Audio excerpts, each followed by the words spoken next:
আসসালামু আলাইকুম।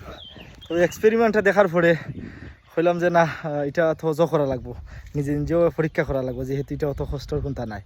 তো সকালে খুব কষ্ট করিয়া হেও আসছিল মাদ্রাসাত, পরে মাদ্রাসাতে নামার বাদ থাকি আধা ঘন্টায় আমরা এটা জোগাড় করছি। তো দেখি আসলে ঘটনা সত্যি, যদি সত্যি হয় তো আপনারা দেখতে পারবা। আর একটু সময় লাগবো, যেহেতু কইছি 20 মিনিট, আমরা এর থেকে আরও বেশি সময় আমরা এটা বেকর্ম করিয়া দেখবো এটা সত্য না মিথ্যা। হেও আমিও দিছি 5-6 মিনিট, আরও কিছু সময়। আর আমার মনেও না ওইব করি, বাদ বাকি আল্লাহর হাওলা ওইতেও পারে। বাট কিছু লাগে যে সময় আমরা ও তলে দি দেই, মানে ফাউদিল আড়া দেই, তখন দেখা যায় যে কিছুটা একটু মানে আগটা কি ডেকটা পানি থেকে বেশি বাইছে।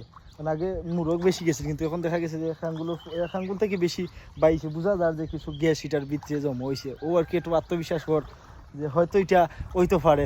আপনারা লগে তাহকা দেখি কিতা হয়। আল্লাহ হাফিজ।